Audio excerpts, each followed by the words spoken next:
Всем привет! Сегодня я приготовлю очень вкусный торт.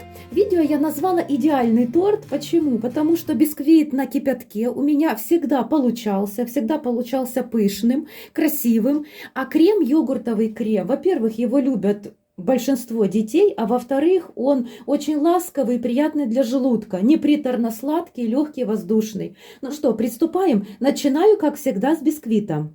Для него мне потребуется 4 яйца, я беру категории 1С, потом 170 грамм сахара, пакетик ванильного сахара, мука 170 грамм, ванильный сахар, я уже сказала, 5 грамм разрыхлителя, растительное масло 40 грамм и 40 миллилитров кипятка, это 3 столовые ложки и щепотка соли. Еще один момент, этот бисквит идеально закрашивается. То есть, если вам надо тематический торт, например, радуга, то вы можете использовать этот рецепт спокойно. Сначала я 4 яйца выливаю в посуду, в которой буду их взбивать. Далее всыпаю сахар и ванильный сахар. 170 грамм сахара всыпала, щепотка соли для баланса вкуса и пакетик ванильного сахара. Вы уже все знаете, что хорошо взбитые яйца – это залог пышного, красивого бисквита.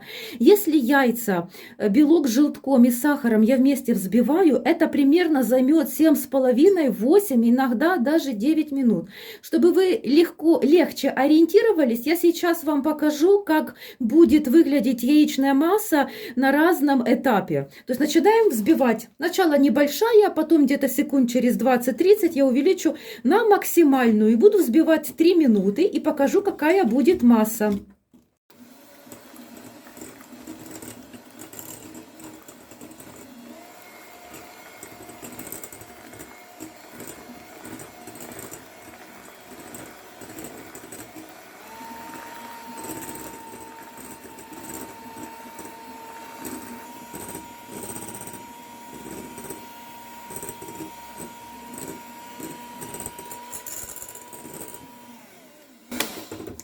Вот посмотрите, друзья, на 3 минуты масса увеличилась в объеме в 2 раза, заметно посветлела, но стекает с венчиков, как вода. Это нас не устраивает, мы продолжаем взбивать.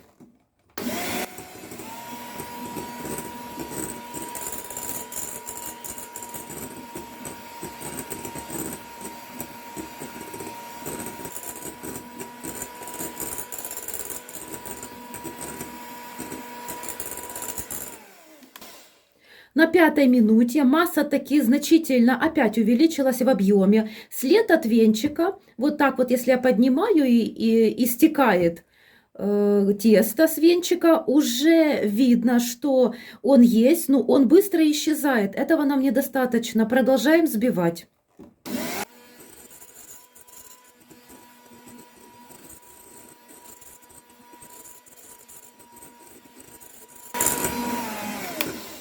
Посмотрите, друзья, на 8-й минуте масса значительно изменилась, она стала более плотной, и след от венчика намного дольше держит форму. Вот такой вот консистенции нам нужно и добиться. Дальше смешиваю муку с разрыхлителем. Мне нужно 5 грамм, это половина пакетика.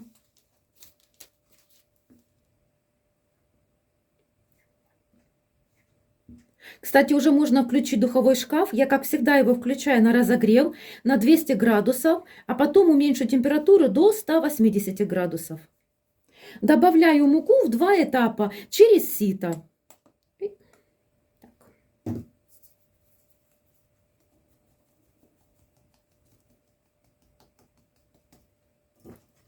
аккуратно лопаткой вымешиваю. Движения плавные, снизу вверх.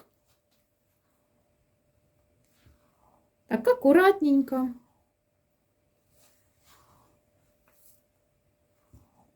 Кстати, данная система взбивания подходит как для этого бисквита, так и для классического. В принципе, это основное правило, наверное, для взбивания практически всех бисквитов.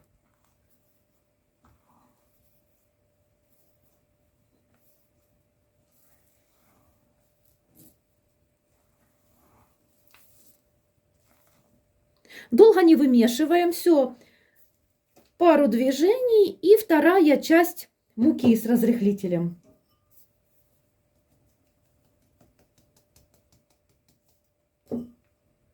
И аккуратненько вымешиваем.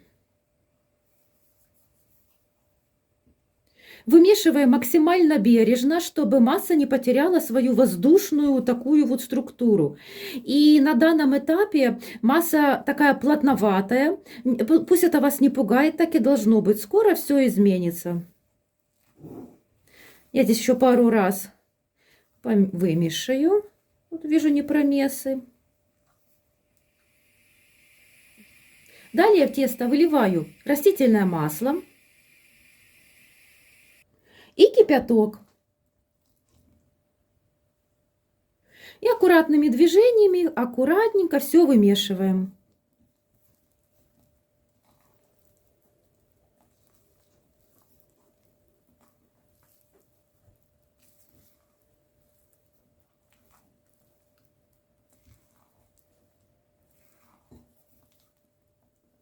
Пару движений, и как по волшебству тесто приобрело идеальную консистенцию. Посмотрите, мои хорошие. Форму я приготовила с диаметром 20 сантиметров. Сейчас я буду тесто переливать в нее.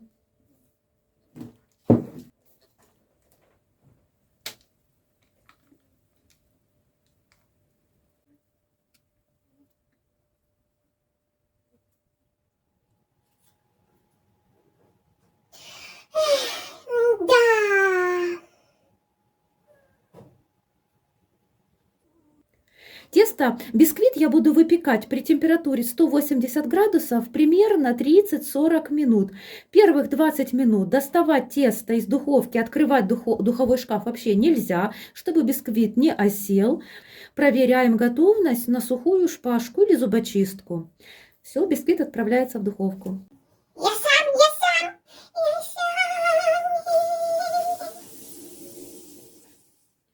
Ну что, друзья, у меня прошло 35 минут. Мой бисквит идеально выпекся. Он очень хорошо подошел. Сейчас я его буду доставать с формы, переверну, и он будет у меня еще так остывать минут 10. Бисквит можно, когда вы оформляете торт, допустим, пропитывать сахарным сиропом, но запомните, влажности набирается бисквит только тогда, когда он хорошо отлежится в холодильнике. То есть я все-таки последую правилам приготовления тортов, бисквитов работы. То есть я его заверну в пищевую пленку и отправлю в холодильник. Кстати, друзья мои хорошие, такой бисквит, именно такой бисквит, прекрасно кушать даже без всякого торта.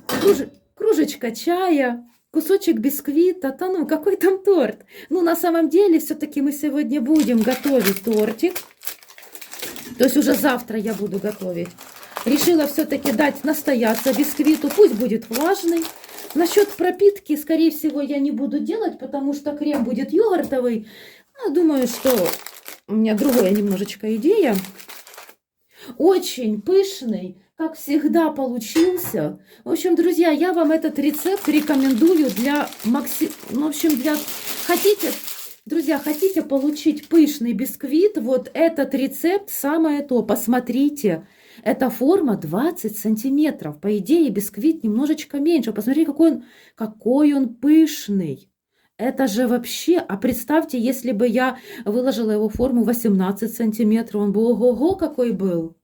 Сейчас замеряю, просто интересно очень. 5 сантиметров, друзья. Примерно там 5 сантиметров и 2 миллиметра. Посмотрите, какая красота.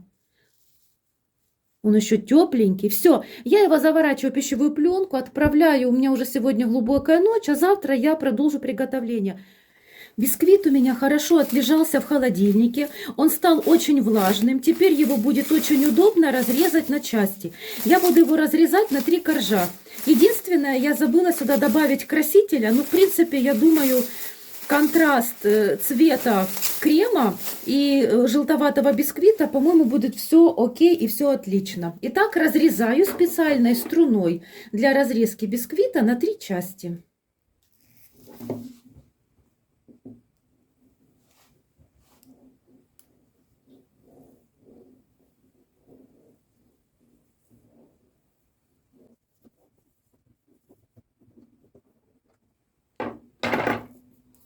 Посмотрите, какой он, друзья, в середине. Он такой влажный. Пропитывать такие бисквиты можете немножко с сахарным сиропом, а можно и так оставить. Он очень прекрасный. И второй делаем корж. Посмотрите, какой он получается. Посмотрите, каких 3 красивых коржа у нас получилось. Теперь я приготовлю крем. Для этого мне нужно 15 грамм желатина залить 90 грамм воды. Залила, подожду, когда набухнет, и разогрею в микроволновой печи.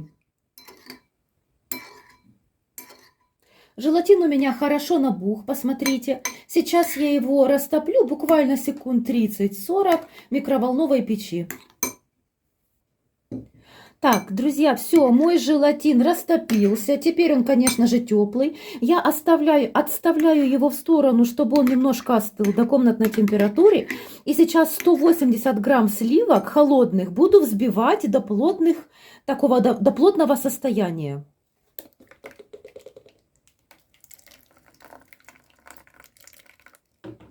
Взбивать я сначала буду на небольших оборотах. Потом поднимусь до средних и немножечко до высоких. Взбивать надо до максимально густого состояния, но смотрите осторожно, сливки можно перевзбить. Знаете, еще бывает момент, когда сливки не всегда получается их хорошо взбить. То есть, если ваши сливки не взбиваются до такого необходимого плотного состояния, ничего страшного в этом креме. Просто тогда вы буквально еще грамма 2 желатина добавьте в основную массу, опять немножечко протопите, чтобы оно растопилось, и тогда все будет с кремом окей. То есть всегда есть выход из положения. Итак, взбиваем.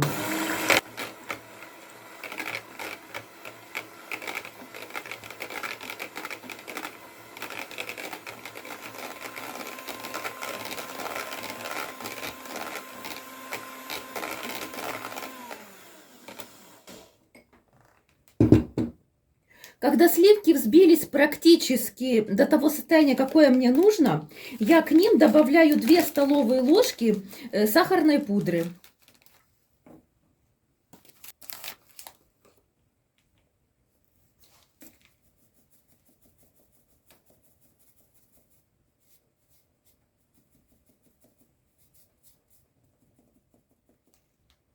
Продолжаю взбивать до плотного состояния.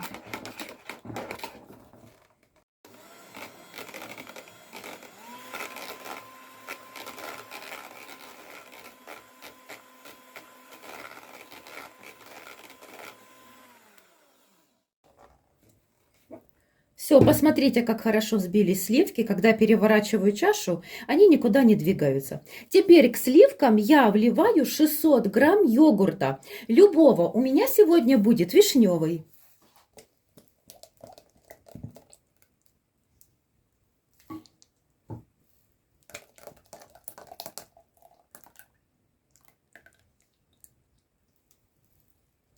И без венчика лопаткой аккуратно вымешиваю.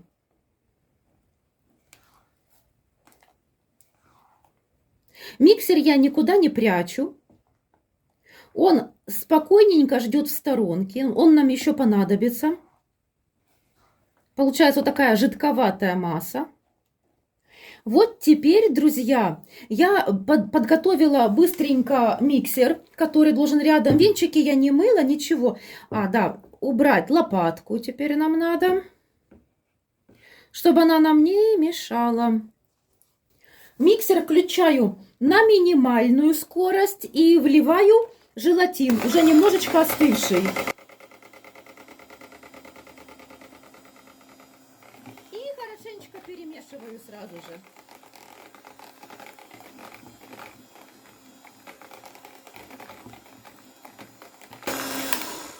Все, крем готов. Он еще жидкий, но пускай это вас не пугает, так должно быть.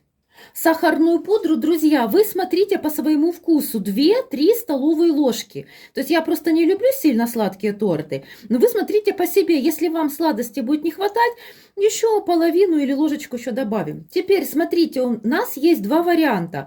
Либо мы ждем, когда крем сам загустеет благодаря желатину. И можно собирать тогда не в кольце. Но я буду торт собирать в кольце. Поэтому я буду использовать вот такой еще не застывший жидкий крем. На тарелку я выкладываю первый корж и сразу же одеваю кольцо для сборки.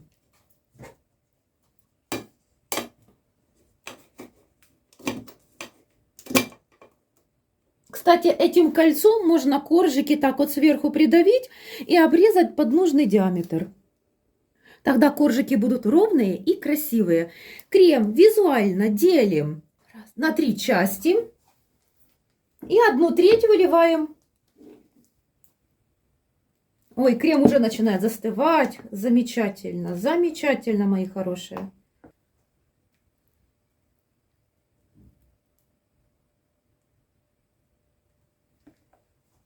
Первую часть вылила, выкладываю второй корж. Конечно же, я не придавливаю сильно, чтобы крем не вытек. Выливаю вторую часть и оставляю немного для верха.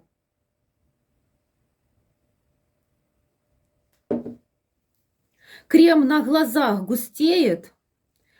Замечательная пропорция. Все прекрасно. Выкладываю верхний корж.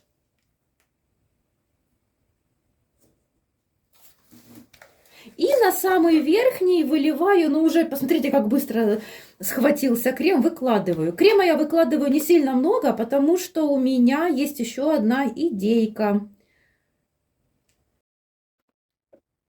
Торт ставлю в холодильник. Теперь я хочу приготовить для торта вишневое желе. Для этого мне надо 10 грамм желатина и заливаю 50 граммами воды. Перемешиваю чайной ложечкой и пока отставлю в сторону, чтобы желатин хорошо настоялся и набух.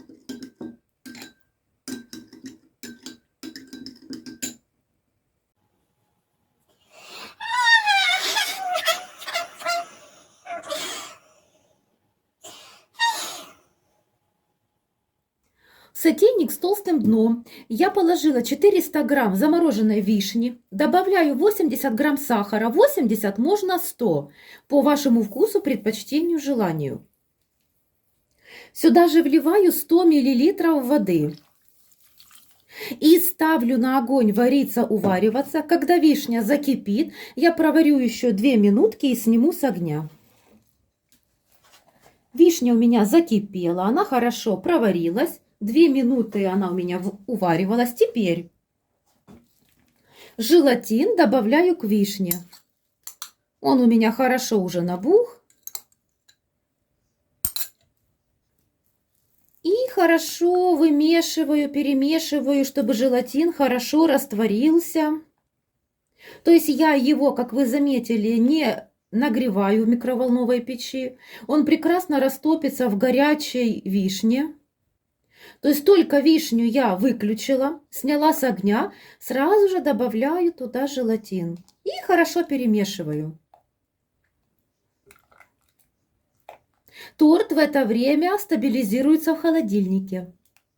Кстати, этот торт можно не всю ночь стабилизировать, посмотреть только, чтобы схватился желатин, хорошо закрепился, и все, его можно уже разрезать. Если это лето, это там 3-4 часа. Зимой, как сейчас, у меня буквально полчаса, и он уже неплохо, крем схватился. Желатин у меня растворился. Друзья, теперь я жду, остываю его до комнатной температуры. Конечно же, чтобы он уже не начал застывать, чтобы я могла его вылить на торт. Но в то же время, чтобы не было вот этого вот такого горячего состояния. Все, когда он остынет, я вылью нашу вишенку сверху на торт. Это будет наше украшение. Когда вишневая смесь остыла до комнатной температуры, я ее выливаю сверху на тортик.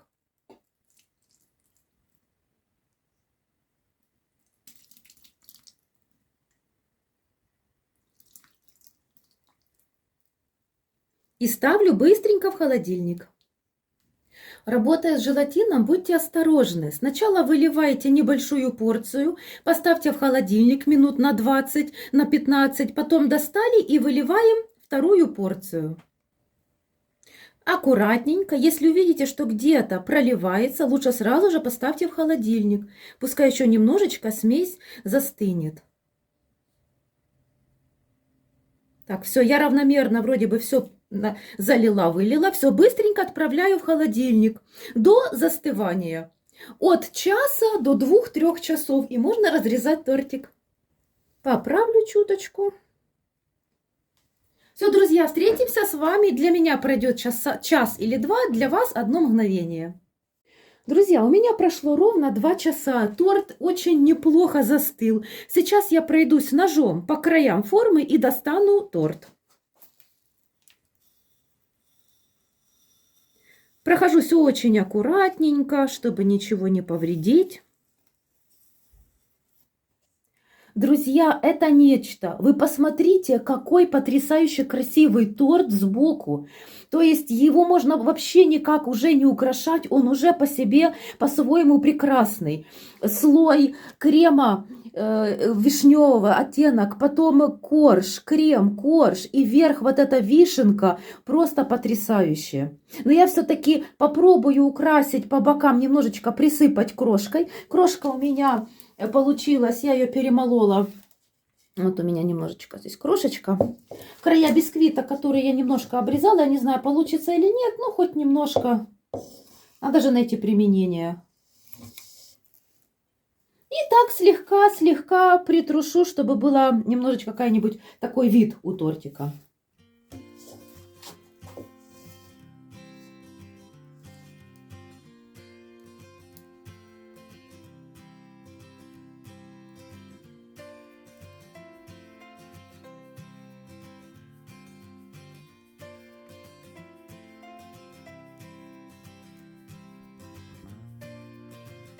Что я вам хочу сказать, друзья? Шикарный торт из довольно простых продуктов. Всем рекомендую. Можете отдельно использовать как бисквит, так и крем, так и верх торта, украшения из вишни. Все здесь идеально, все здесь красиво. Давайте все-таки попробуем наш торт.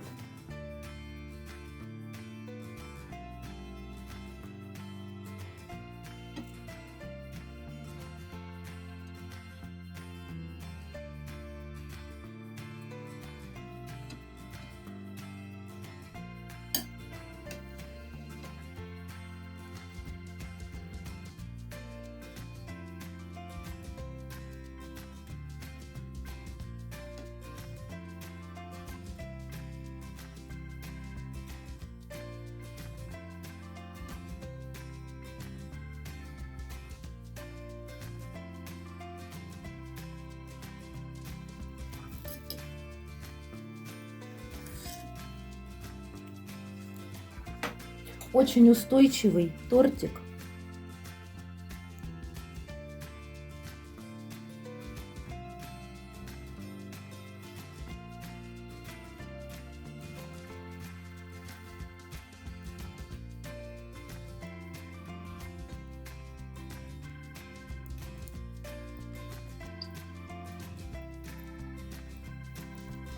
Друзья,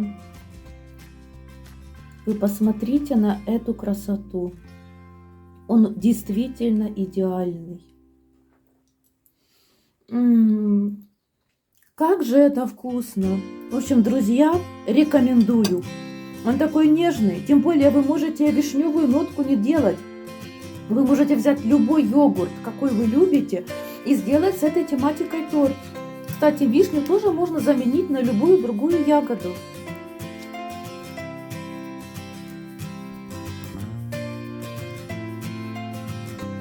Друзья, я вам очень благодарна за ваши отзывы. Мне очень приятно, что вы смотрите меня с разных уголков мира.